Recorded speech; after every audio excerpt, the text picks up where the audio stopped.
President Biden's corporate tax hike is getting pushback, especially from business leaders, claiming it would have a significant negative impact on the economy. According to a survey conducted by the Business Roundtable, 98% of CEOs surveyed say increasing the corporate tax rate from 21 to 28% would have a moderately to very significant adverse effect on their company's competitiveness.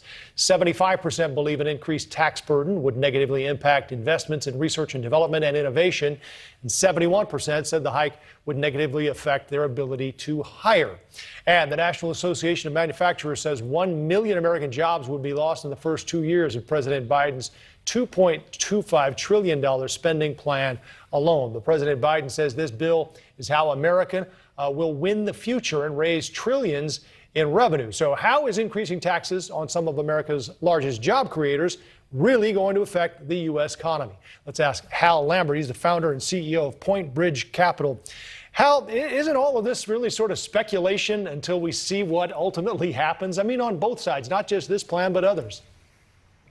Well, I don't know that it's speculation. I mean, it's speculation on what the Biden administration is going to do and what they could do actually get passed. That is speculation. But as far as the consequences of the action, I don't think it's speculation, because you can look at what happened under the Trump administration, where they cut the corporate tax rate and you had trillions of dollars, 1.6 trillion, repatriated to the United States from overseas. You had the lowest unemployment in the last 50 years at under 4%, 3.5%, I believe.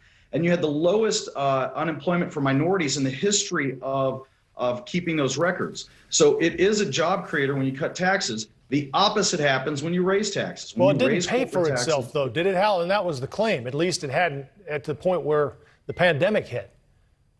It's in our deficit column now. Well, but the revenues to the federal government actually went up to $3.5 trillion after the tax cuts went through, from 3.3 trillion to 3.5 trillion. So we didn't actually have a reduction in revenues to the federal government, even though we had lower taxes. Do you think this ends up at 25%? And do you think it ends up anywhere higher than it is right now, I guess, depending on what happens in Congress? Well, I think they just need to pick off, they need to get Joe Manchin on board, and they'll do it with just the 50 votes. So I think if they can get him on board, they probably will get an increase in the tax rate. And look, corporate taxes are less than 10% of the revenues to the government. Right. So it's really not a huge revenue generator in the scheme of revenues to the federal government. It's just a way for Biden to say he's raising taxes, which is what the left wants to do. Well, that's why citizens say businesses should be paying more, because they're paying the brunt of it. Isn't that the case? Hey, I want to shift here, Hal, quickly, because before we go, I want to get your thoughts on these companies and how they're responding to new voting laws. According to Axios, a long list of CEOs participated in a Zoom summit over the weekend, and they plan their next moves against some of the new voting laws that are being pushed in states like Georgia and in Texas. They're now reportedly threatening to withhold campaign contributions and even punish states by removing investments in factories and other lucrative facilities. So it seems like these companies are making voting a top priority. We've talked a lot about this in the last week, Hal. Are these companies more and more getting off the fence and taking a position in politics based on what they think is the best business decision? Well, they're doing it for political reasons. It has nothing to do with their businesses. So the voting in a state and how the state conducts its voting for elections is really nothing to do with Home Depot or Major League Baseball or Delta Airlines. They're choosing this battle, and I think they're going to lose this one, because the Republicans are not going to put up with voter fraud, and they want to have voter integrity in these elections, and they're going to push for laws no matter what these corporations say they're going to do politically wise. And I think what's going to happen is the corporations are going to back down, because they're going to say, look, we need these Republicans on board for regulatory relief and other things that they need that actually affect their businesses, versus voting that doesn't have anything to do with their businesses. You think what they said in the Zoom call will be different than their actions ultimately then?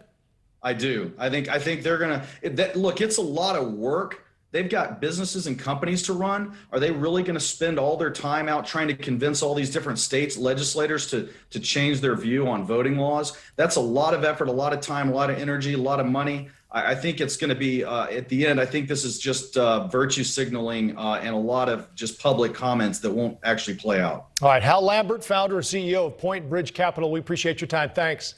Thank you. With President Trump's time in office over, at least for now,